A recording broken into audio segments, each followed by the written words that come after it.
आजकल तेरे मेरे प्यार के चर्चे हर जबान पर। अच्छा? रमैया वस्तावैया, रमैया वस्तावैया, मैंने दिल तुझको दिया, मैंने दिल तुझको दिया।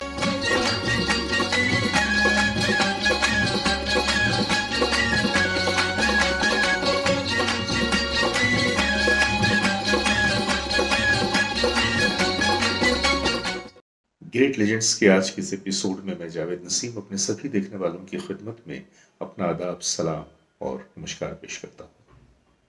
और एक बार फिर आप लोगों के सामने एक छोटी सी कहानी लेकर।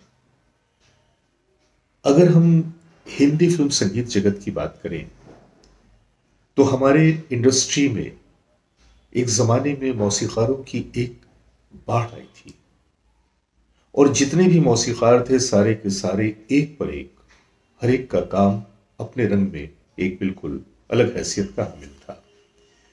उस जमाने में नौशाद, मदन मोहन, रोशन, एस टी बर्मन, लक्ष्मीकांत प्यारेलाल और इस तरह के दूसरे संगीतकार शामिल थे।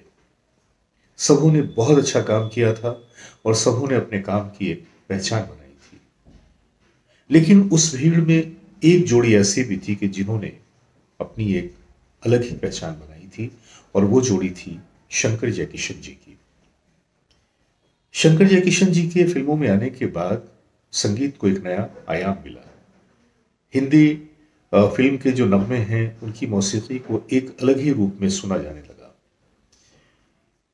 अगर हम शंकर जयकिशन की बात करें तो शंकर जयकिशन साहब को ईस्ट और वेस्ट के म्यूजिक को मिलाकर तजर्बे करने का बड़ा ज्ञान था।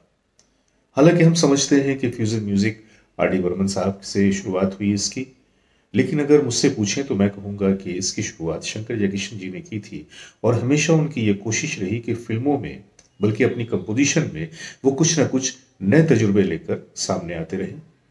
और यही वजह है कि उनके बहुत सारे नगमों में, बहुत सारी गीतों में उनकी कंपोजिशन को अगर आप गौर करें तो उसमें आपको ईस्ट और वेस्ट का एक संगम नजर आएगा। जान पहचान हो, जीना आसान हो, तो ऐसा लगा चर्चा गली गली, नीली नीली आंखों के दिल पे तीर चल गए। आज मैं आपको लिए चलता हूं हॉलीवुड। हॉलीवुड में एक फिल्म आई थी 1963 में। फिल्म का नाम था फन इन अकापुल्को। इसके हीरो थे एल्विस प्रेस्ली और इसकी हीरोइन थी उर्सुला एंड्रेस। ये एक बड़ी ही म्यूजिकल फिल्म थी और इस फिल्म में 13 गाने थे और सारे के सारे बड़े ही खूबसूरत थे। लेकिन उन 13 गानों में एक गाना था एल्विस प्रेस्ली की आवाज में, margarita. Who makes my heart beat like thunder? Who makes my temperature rise?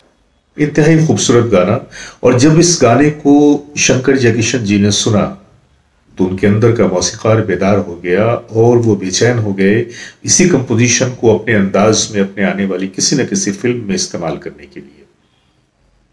और फिर आई 1968, झुक गया आसमान, और इस फिल्म की म्यूजिक देने की जिम्मेदारी थी शंकर जयकिशन जी की। जब ये फिल्म उनके हाथों में आई तो जहां भी उन्होंने दूसरे कंपोजिशन बनाए, उन्होंने मार्गरीटा की इसी कंपोजिशन को अपने अंदाज में ढालकर एक हिंदुस्तानी रंग दिया। और गीतकार तो हसरत जयपुरी थे ही, जो कि रोमानी गीतों को लिखने में बादशाही का दर्जा रखते थे।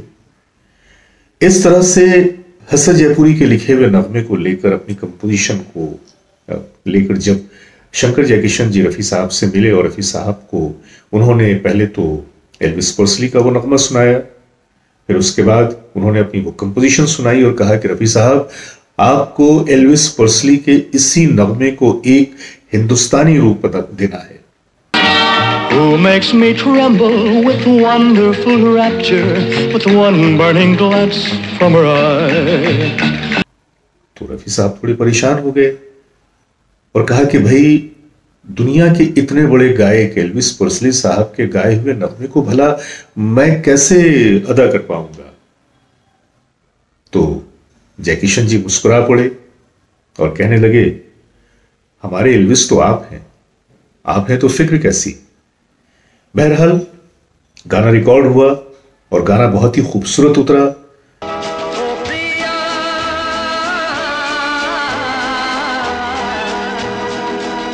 शंकर जयकिशन जी भी बहुत खुश हुए और ये गाना उस जमाने में इतना पॉपुलर हुआ, खास तौर से रफी साहब जब उसमें प्रिया पुकारते हैं, यानी कि रफी साहब की आवाज में जब राजेंद्र कुमार फिल्म की हीरोइन सायरा बानो को प्रिया पुकारते हैं, उनका वो प्रिया पुकारना इतना पॉपुलर हुआ, जिस अंदाज में उन्होंने प्रिया लफ्ज पुकारा था,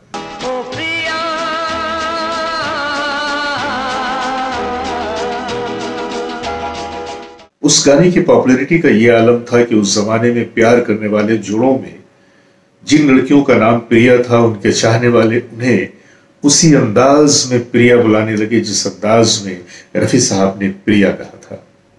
आइए मैं उन दोनों गानों की थोड़ी थोड़ी झलक आज पेश कर रहा हूं। पहले मार्गरीटा जो एल्विस प्रेस्ली साहब की आवाज में था, Her lips have made me her prisoner.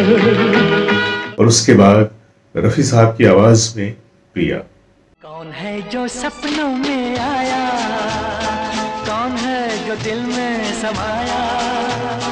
आप इन गानों को एंजॉय कीजिए और आज की मुलाकात यहीं, फिर मिलते हैं किसी अगली कहानी के साथ अगले एपिसोड में। जब तक के लिए अपने दोस्त जावेद नसीम को इजाजत दीजिए, बहुत सारी मोहब्बतों के साथ मैं आपसे इजाजत लेता हूं।